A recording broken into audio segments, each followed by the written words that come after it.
So, der nächste Text jetzt. Yesterday, a magnificent thunderstorm built up in the sky. I hurried up a nearby hill called Leusch, in brackets, maybe you can check on the meaning of this word for me, brackets close, where I came across a hut. A man who was slaughtering 2 goats and its kids. The storm broke with tremendous force, gusting and hailing. I felt an incomparable upsurge. I realized that we actually understand nature only when we must fly to her to escape our cares and afflictions. What was man and his restless striving to me then? What was that endless? Thou shalt not. How different the lightning, the wind, the hail, sovereign powers, without ethics. How happy, how strong they are, pure will, unclouded by intellect.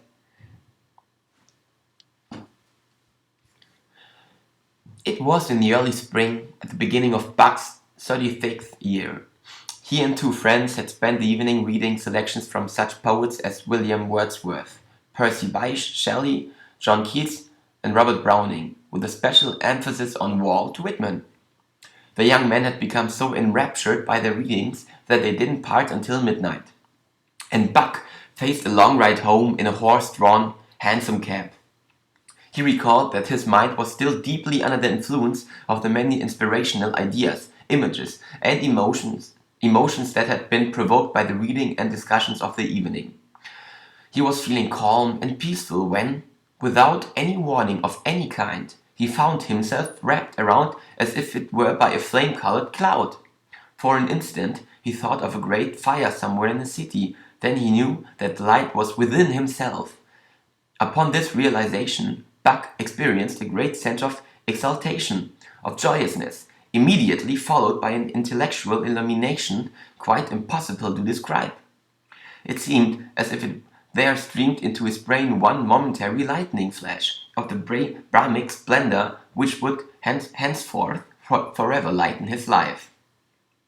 He saw and knew that the cosmos is not dead matter but a living presence, that the soul of man is immortal, that the universe is so built and ordered that without peradventure all things work together for the good of each and all, that the foundation principle of this world is what we call love, and that the happiness of everyone is in the long run absolutely certain. Buck would ever after insist that he learned more within the few seconds during which the illumination experience lasted than in previous years of study, and he learned much that no study could ever have taught. The illumination itself continued not more than a few moments, but its effect proved ineffaceable. It was impossible for him ever to forget what he at that time saw and knew. Neither did he, or could he, ever doubt the truth of what was then presented to his mind.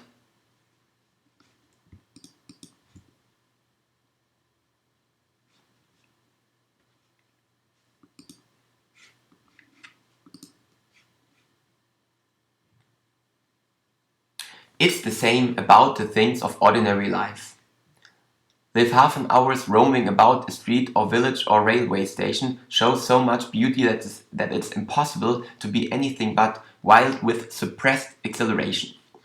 And it's not only beauty and beautiful things. In a flicker of sunlight on a blank wall, or a reach of muddy pavement, or smoke from an engine at night, there's a sudden significance and importance and inspiration that makes the breath stop with a gulp of certainty and happiness. It's not that the wall or the smoke seem important for anything, or suddenly reveal any general statement, or are rationally seen to be good or beautiful in themselves. Only that for you they're perfect and unique. It's like being in love with a person. One doesn't, nowadays, and if one's clean-minded, think that the person better or more beautiful or larger than the truth. Only one is extraordinarily excited that the person, exactly as he is, uniquely and splendidly just exists. It's a feeling, not a belief. Only it's a feeling that has amazing results. I suppose my occupation is being in love with the universe, or, in brackets, what's an important difference with certain spots and moments and points of it.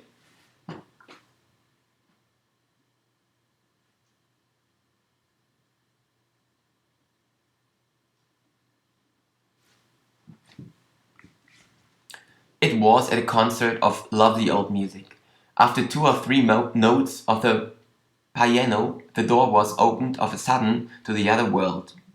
I sped through heaven and saw God at work. I suffered holy pains. I dropped all my defenses and was afraid of nothing in the world. I accepted all things, and to all things I gave up my heart. You know what this is like, April? Talking like this? The whole idea of taking off to Europe this way? It's like the way I felt going up to the line the first time, in the war. I was probably just as scared as everyone else, but inside I never felt better. I felt alive, I felt full of blood, and everything looked more real. The guys in their uniforms, the snow on the field, the trees, and all of us just walking. I mean, I was scared of course, but I kept thinking, this is it. This is the truth. In a crowded London shop, an open book, an empty cup on a marble tabletop. While on the shop and street I gazed, my body of a sudden blazed. In 20 minutes, more or less, it seemed so great, my happiness, that I was blessed and I could bless. This is a delicious evening when the whole body is one sense and imbibes delight through every pore. I remember my youth and the feeling that will never come back anymore. The feeling that I could last forever, outlast the sea, the earth, and all men. The deceitful feeling that lures us on to joys, to perils, to love, to vain effort, to death. The triumphant conviction of strength, the heat of life in a handful of dust, the glow in the heart that with every year grows dim, grows cold, grows small, and expires too soon, before life itself.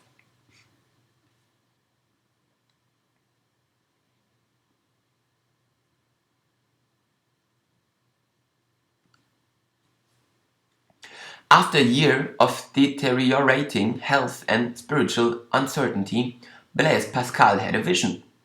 It was on the 23rd of November 1654, at 10:30 in the evening, probably as he lay in bed.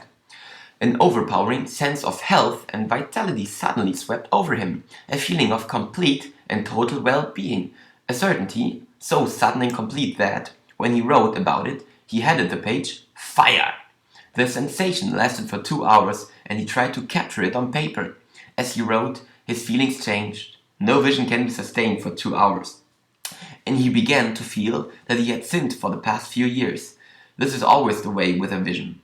The first sensation is of vitality that makes one affirm all existence and love of the world, of its physical beauty.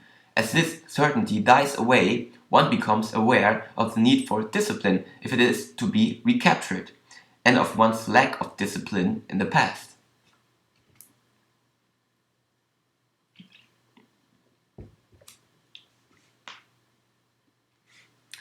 Both place and time were changed, and I dwelt nearer to those parts of the universe and to those eras in history which had most attracted me. Where I lived was as far off as many a region viewed nightly by astronomers. A few times in my life I've had moments of absolute clarity, when for brief seconds the silence drowns out the noise and I can feel rather than think, and things seem so sharp and the world seems so fresh. It's as thought it had all just come into existence. I can never make these moments last. I cling to them, but like everything, they fade. I have lived my life on these moments. They pull me back to the present, and I realize that everything is exactly the way it was meant to be. A BBC producer told me how he had been alone in an empty control room and played himself a record of the Schubert octet, and had suddenly become Schubert. That is, he felt as if he was composing the music and knew just why Schubert had written each bar. A musician friend told me how he had returned home one day feeling weary and had poured himself a large whiskey and put on a record of the Baroque composer Pretorius, and had suddenly soared into ecstatic happiness, the other mode.